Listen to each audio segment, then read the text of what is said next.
Donc, me revoilà pour une nouvelle vidéo, un nouveau test avec E7 et la fameuse option Secure Data. Donc là, j'ai décidé de prendre un Windows 8.1 et non pas Windows 10. Alors pourquoi? Tout simplement parce que je voulais essayer sur une autre version de Windows si ça fonctionne. Alors je m'attends au pire, bien entendu. Donc là, c'est une machine virtuelle, je suis sur VirtualBox Windows 8.1 Entreprise. J'ai fait les mises à jour, ça fait à peu près 1h30 grosso modo que je l'ai installé. Et comme vous pouvez le voir, après quelques mises à jour, Windows, Microsoft Windows, vous affiche un message d'erreur comme quoi Windows n'a pas pu rechercher de nouvelles mises à jour, mais on ne sait pas pourquoi. Bref, c'est made in Microsoft, on va dire comme ça. Donc je pense que vous avez l'habitude, ceux qui sont sur Linux, qui ont laissé tomber Windows depuis un bon bout de temps, je vous comprends, voilà. Donc voilà, bref, j'ai mis à jour l'essentiel. Je ne vais pas cliquer sur recommencer, parce que ça fait 3 fois que je recommence et je redémarre, et c'est sans arrêt le même blabla, le même baratin de chez Microsoft. Donc voilà, hop, sachant que, je précise en majuscule que Windows 8.1 est toujours maintenu par Microsoft. Donc voilà, donc j'estime que quand même on est en 2020, ça fait quand même des années que Windows 8 est sorti, donc je suis désolé. Voilà, l'application d'un correctif, quand il est nécessaire, il faut le faire. Bon, c'est pas mon image, c'est la leur. Et encore une fois, je vous comprends, les anciens Windowsiens qui sont devenus maintenant Linuxiens, je vous comprends. Donc maintenant, ce que je vais faire, hop, j'ai téléchargé donc E7, la bonne version par rapport à ma vidéo, E7 Smart Security Premium. C'est parti, je l'installe. Je ne vais pas vous faire voir toute l'installation, je vous fais voir que je l'installe. Hop, ici, français, continuer. Bon, je ne vais pas m'embêter à lire. Je pense que vous êtes comme moi, vous ne vous embêtez pas à lire, vous cliquez sur suivant. Téléchargement en cours. Bon, là, je vais couper la vidéo, je ne vais pas vous faire voir tout. J'installe donc la version machin premium. Et je vais tester là, par rapport au dire du technicien de chez E7. Alors c'est dommage parce que je n'ai pas enregistré vocalement avec mon smartphone. Alors je me suis tâté quand même, mais bon, j'ai dit je vais peut-être pas aller jusqu'à là. Parce que voilà. Donc par rapport à ces dires, qu'il me disait que chez lui, sur son PC principal, ça fonctionne très bien, étant donné qu'il a la version, comme je vous ai dit là, Smart Security Premium, je sais pas quoi, que apparemment Secure Data fonctionne très bien, dans le sens où, je me répète, désolé, où quand vous ouvrez le dossier la première fois, ça vous demande le mot de passe, ensuite vous fermez le dossier là où il y a vos choses à l'intérieur, vos fichiers, c'est-à-dire que vous échappez à ce dossier, c'est-à-dire il n'est plus utilisé par l'explorateur Windows, et là normalement quand vous le réouvrez, double-clic dessus, ça doit normalement vous redemander un mot de passe, puisque c'est fait pour ça. Et malheureusement, ça ne redemande pas de mot de passe, et c'est bien inscrit sur le site de E7, d'après ce que j'ai compris, il faut soit fermer la session utilisateur, ou redémarrer. Bon, ça me fait un peu rire, pourquoi du comment, j'en sais rien. C'est pour ça que je vous ai fait une vidéo en indiquant, façon SBL, la rigolade, on va dire ça comme ça. C'est pour ça que je vous ai dit, j'ai ouvert le dossier et j'avais envie de faire un petit pipi. Donc je suis allé faire un petit pipi, mais entre-temps, il y a un connard qui est venu, qui m'a pris ma place, et puis il a pu avoir accès à mon dossier parce que j'avais oublié de fermer ma session. Donc je ne vois pas ce qui est sécuritaire là-dedans. Bref, voilà, je vous ai tout dit. Licence essai gratuit, oui. Donc j'installe et je reprends.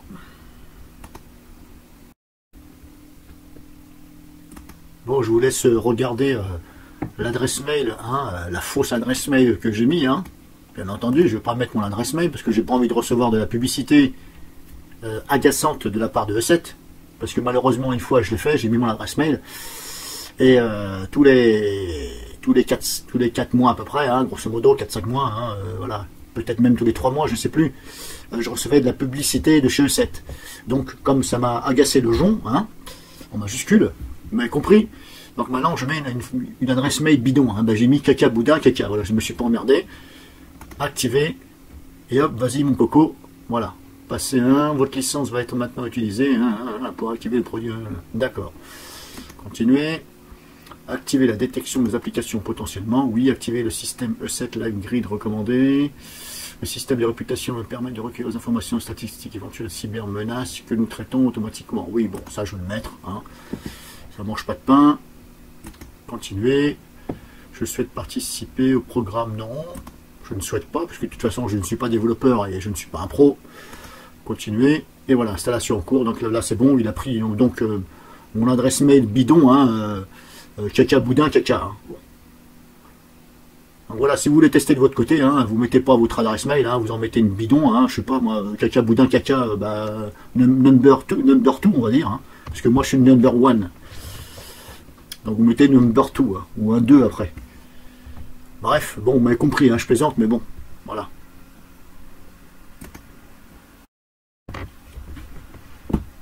Donc hop, c'est parti, installation réussie.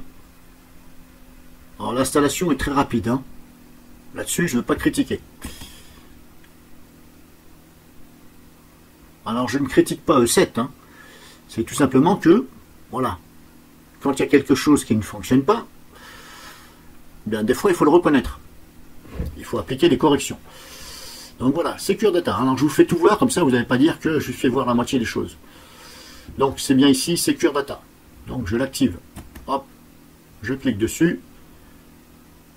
Par contre, là, c'est un peu long. Normalement, c'est un peu long. Je l'avais déjà fait. Je vous avais déjà fait une vidéo. Donc, c'est un peu long parce qu'à mon avis, ça doit télécharger le composant, si vous voulez. Le télécharger et l'ajouter sur, donc, dans le logiciel. C'est peut-être pour ça que c'est un peu long.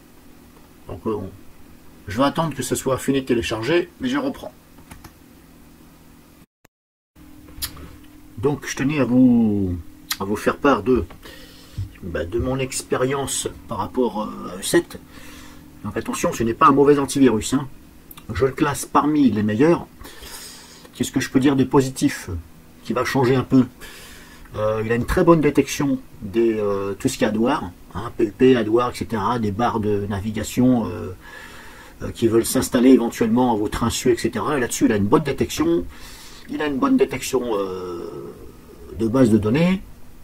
Mais voilà, il présente quelques petits bugs. Alors quand je dis quelques petits bugs, ça ne veut pas dire qu'il y en ait plusieurs.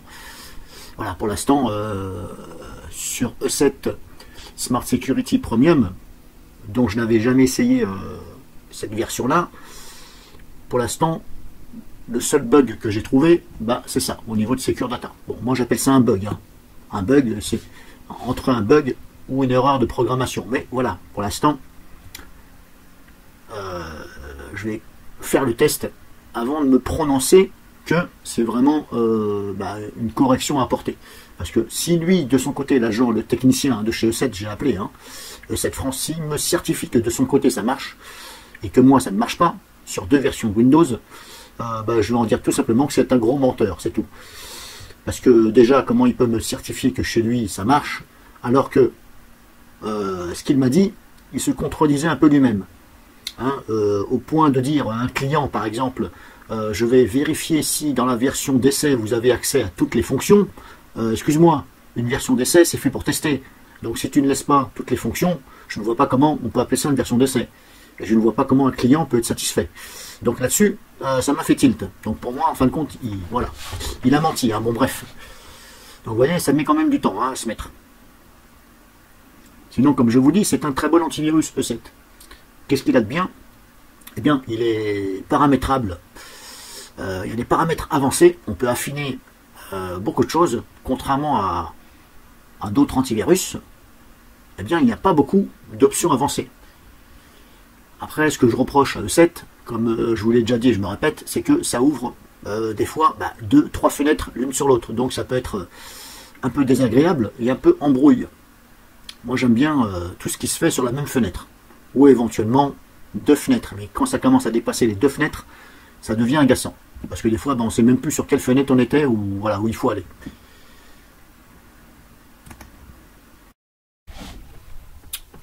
Donc voilà, c'est bon. Le composant, donc l'option, le composant a été ajouté. Ça a mis quand même plus de 10 minutes à ajouter. Bon, c'est pas grave, hein, c'est comme ça. Donc là, je vous fais voir, lecteur virtuel chiffré. Ici, tout en vous rappelant que je suis sur un Windows 8.1 entreprise. Hein, on peut le voir ici avec une... C'est une version d'essai de 90 jours. Donc, là, capacité, je vais mettre 5 Go. Alors, je vous laisse lire ici ce qui est marqué. Hein. Cette opération crée un... L'accès aux données nécessite la saisie du mot de passe correct. Bah oui, je m'en doute bien qu'il faut qu'il soit correct. Donc, hop, je fais ça. Je vais le mettre où? Je vais le mettre sur le bureau, allez hop. Voilà, je vais le mettre sur le bureau. Donc là, je définis l'emplacement, hein, sur le bureau, je dis. Comme ça, je vais le retrouver facilement. Donc là, continuer. Mot de passe. Qu'est-ce que je vais mettre comme mot de passe? Je vais mettre le même, hein. Hop. Je vais mettre ça.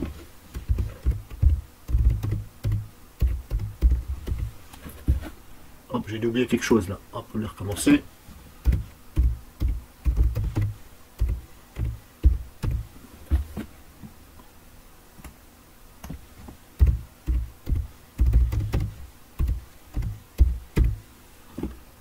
J'ai dû oublier. Oh, c'est bon, parce que j'appuyais pas assez fort sur les touches. Donc ici, il y a marqué déchiffrer automatiquement les données de ce compte Windows. Déchiffrer automatiquement. Si vous perdez. Donc là, il me dit déchiffrer automatiquement les données de ce compte Windows. Donc moi, dans un premier temps, je vais l'enlever. Je ne veux pas que ça déchiffre automatiquement. Continuer. Lecteur virtuel chiffré créé. OK. Donc en même temps, je vous laisse lire ce qui est marqué là.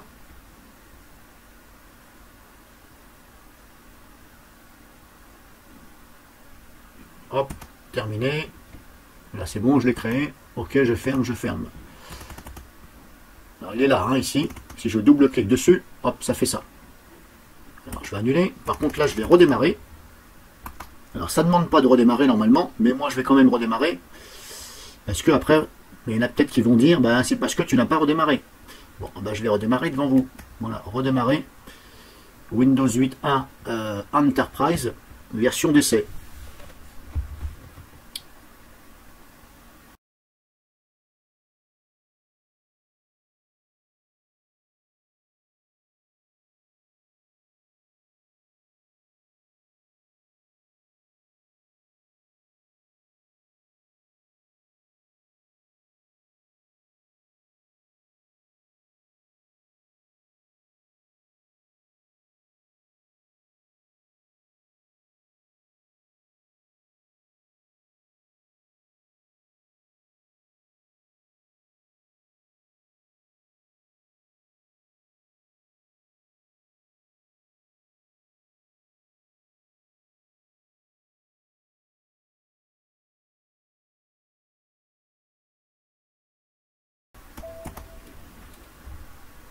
Donc là, c'est bon, c'est démarré. Oui, ça enregistre toujours. Hein, je contrôle que ça enregistre toujours. Oui, c'est bon. Donc, lecteur chiffré. Alors, ce que je vais faire, hop, je vais faire ça. Je vais placer des éléments dedans. Alors, j'ai téléchargé tout ça. Voilà, je vais faire copier-coller. Je ne vais pas m'emmerder. Copier. Je double-clique, ça me demande le mot de passe. Bon, c'est normal puisque j'avais enlevé la coche déchiffrer automatiquement. Donc là, je mets mon mot de passe.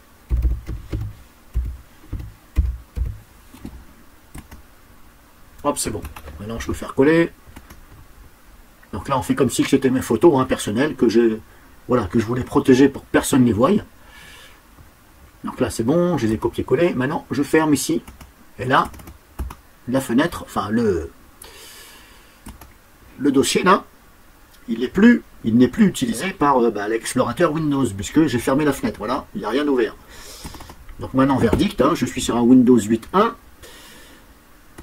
Si je fais ça, et voilà. j'ai accès au dossier. Donc ça recommence. C'est bien ce que j'ai vu sur le site, c'est bien marqué, il faut fermer la session pour que ce dossier soit verrouillé à nouveau. Et je vais dire un VS en majuscule, le technicien qui me dit que chez lui ça marche. Bon, soit il s'est foutu de ma gueule, ou soit il n'a rien compris. Je pense plus qu'il s'est foutu de ma gueule, hein, parce qu'il avait très bien compris, puisque j'ai insisté sur le mode opératoire que je faisais. Et il m'a dit, oui, j'ai très bien compris.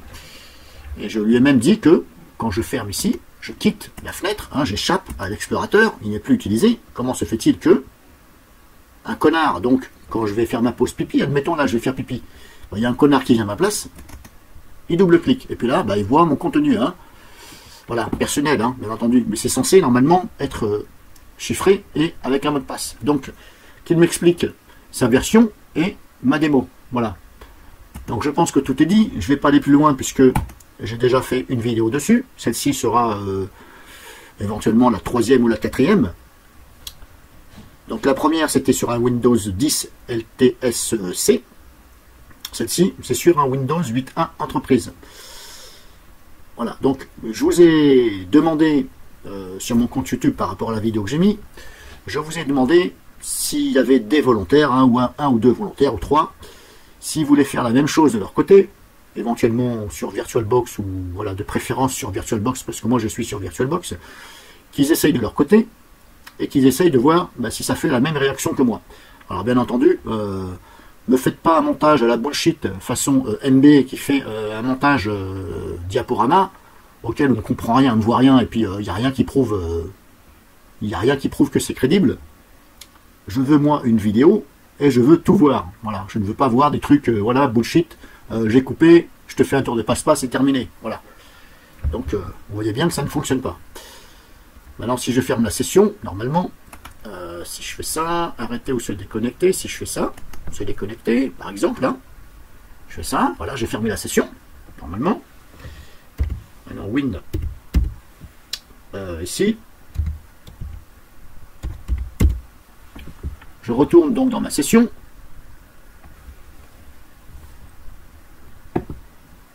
Et d'après E7, donc, si je réouvre ce lecteur chiffré avec un mot de passe, normalement, ça doit me demander,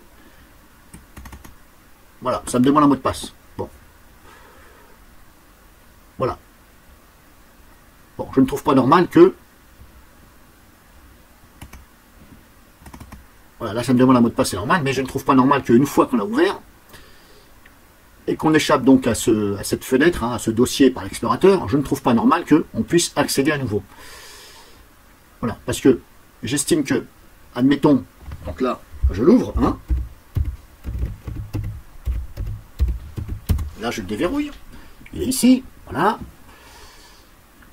j'ai plus besoin, donc je ferme, et puis là, je prends un ransomware.